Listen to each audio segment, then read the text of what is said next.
Ok.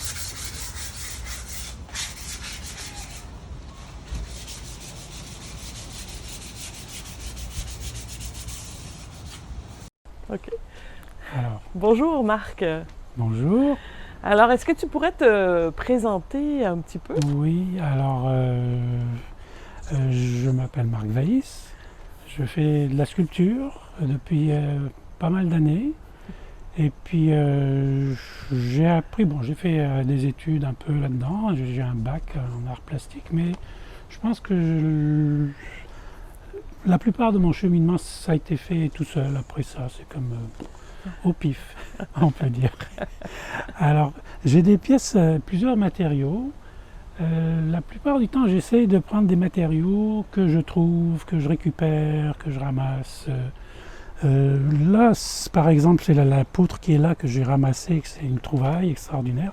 Le reste, c'est en argile. Donc, tu travailles aussi l'argile et d'autres Oui, différents matériaux. l'argile, le bois, beaucoup. J'adore le bois. Ça, c'est tout avec des moulures. J'avais tout un lot de moulures. C'est tout en bois. Alors, je trouve que c'est quelque chose d'intéressant avec des petits bouts de moulure qui auraient fini dans le poêle à bois. Ça a été aussi des retailles. J'adore travailler des retailles. C'est Je fais une magnifique. pièce, et puis avec les retailles, ben, c'est comme faire la cuisine. On fait un bon plat, puis après les restants, 3 jours plus tard, on dit ah ben, qu'est-ce qu'on pourrait faire avec les restants? On fait un plat qui peut être délicieux. Alors ça, c'est des restants que je trouve. J'ai beaucoup eu de plaisir à faire celle-là. Et donc, derrière finalement, chaque pièce, il y a une réflexion avec des matériaux que tu trouves et que tu essayes de redonner vie. Oui, Ou, ben oui. Moi, je trouve que acheter des tonnes de matériaux, tout ça, ça n'a pas de sens alors on en trouve partout. C'est pas combien qu'on dépense pour un matériau qui va faire la valeur d'une sculpture. Pour moi, c'est aberrant. Ça n'a pas de sens, ça n'a aucun sens. La sculpture, c'est le génie, la beauté, l'inspiration qu'on a qui fait une œuvre intéressante. Est-ce que tu fais des dessins avant, des croquis, non, tout ça? La plupart du temps, non. Je ne fais pas de croquis. Chaque pièce que je fais, je la dessine une fois qu'elle est faite. Ouais. Puis j'ai un calepin avec tout l'historique. Alors je dessine ma pièce une fois qu'elle est faite. Mais pour faire une pièce, la plupart du temps, il n'y a pas de dessin. Il y a juste, je travaille, je m'amuse, je joue, j'élabore comme ça les matériaux eux-mêmes. Puis Donc on a le bois, l'argile, et ici il y a du métal, c'est ça aussi? Des matériaux récupérés. Alors il y a un tuyau en fonte que j'ai récupéré au bord de la mer quelque part. Ah. Il y a des fils électriques. Un beau jour, on prenait une marche, on a trouvé un paquet de fils électriques. Et puis bon, des petits morceaux de contreplaqué, un peu de peinture. Et puis j'ai mis tout ça ensemble. Mais c'est pas immédiat de trouver quoi faire avec un objet. Le tuyau de fonte, il est resté peut-être 6 mois sur le plancher dans l'atelier. Il ne me parlait pas. Un beau jour, je lui dis bon, qu'est-ce que tu as dans le ventre? Je voulais qu'il me parle, alors il m'a parlé, c'est comme ça qu'il m'a parlé. Alors, et cette pièce-là, je crois qu'elle s'en va quelque part, là, une exposition? Oui, une des rares expositions, parce qu'avec la Covid, il y a plein de choses qui ont été annulées. Malheureusement. Oui. Mais une des rares expositions, ça va être à Saint-Sauveur, le mois de septembre. Donc au nord de Montréal. Au nord de Montréal. Et c'est une exposition de groupe. Alors c'est cette pièce que j'ai choisi d'exposer à cet endroit-là. Elle s'appelle la Galerie Rod à Saint-Sauveur. C'est bien. Voilà. Alors tu as fait d'autres types d'œuvres aussi après, un petit peu plus différentes. Ici il y en a une. Ça aussi c'est des retailles qui est tout en bois. Une étude un petit peu. Il y a beaucoup de mouvements dans tes pièces aussi. Oui, une spirale. Oui.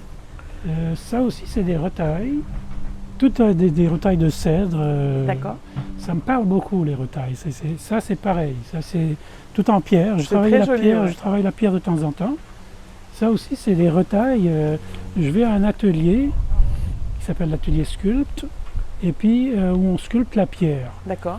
Et puis, il y a des grosses poubelles. Puis les sculpteurs qui font des grandes pièces, ils mettent leurs retailles dans la poubelle. Moi, je récupère et j'ai fait ça. T'imagines autre chose avec. J'ai fait ça. C'est tout en pierre, sauf la base, qui est en bois. Tout le reste, c'est des sortes de pierres roses, rouges, grises. On voit que tu travailles aussi beaucoup avec l'équilibre. Si je regarde différentes pièces, tu as aussi tout un équilibre intéressant. Oui, c'est intéressant. C'est intéressant. Ça parle de l'être humain qui essaye de se tenir en équilibre. Premièrement, on se tient en équilibre sur deux pattes, c'est déjà quelque chose, Ouais. sur deux jambes. Puis ensuite, rester en équilibre avec tout ce qui se passe dans notre vie, tout ça, c'est pas évident. Non, c'est sûr. Alors, c'est un peu le reflet, c'est un commentaire sur Ouais. l'équilibre qu'on cherche L'équilibre entre... à garder entre tout ce qu'on fait, tout ce qu'on aimerait faire, tout ce qu'on n'a pas fait, tout ce qu'on voudrait faire, c'est vrai. etc. Et une certaine agilité avec tout ça. Et Et tu oui. as fait beaucoup d'études avec les chaises. Oui, j'ai eu une crise de chaises à un moment donné. J'étais tombé en amour avec les chaises. Et puis, c'est évidemment des chaises que j'ai trouvées dans les rues. Et j'en ai plusieurs. C'est comme une série, on peut appeler. J'en ai vraiment plusieurs. Puis ça, j'en ai sorti une. Ça fait une sculpture. Mettons, c'est pas 3 sculptures, D'accord, c'est 3 sculptures. une Ok. sculpture Ah oui, qui s'appelle Intervention au pluriel. d'accord. Et c'est ça, c'est de prendre un objet, dans ce cas-ci c'est une chaise, prendre un objet puis voir à lui apporter quelque chose qui fait que c'est plus juste une chaise, ça devient une œuvre d'art, ou ça devient un poème, ou ça devient Comme tu un objet disais, de réflexion. Chercher un peu le potentiel différent de ce que c'était au départ. C'est ce que tu Exactement, disais qui était exactement, intéressant. exactement. Puis là, si je peux juste faire un commentaire sur qu'est-ce que c'est qu'une sculpture, selon Oui. moi, là, en tout premier lieu, c'est une présence. Ah.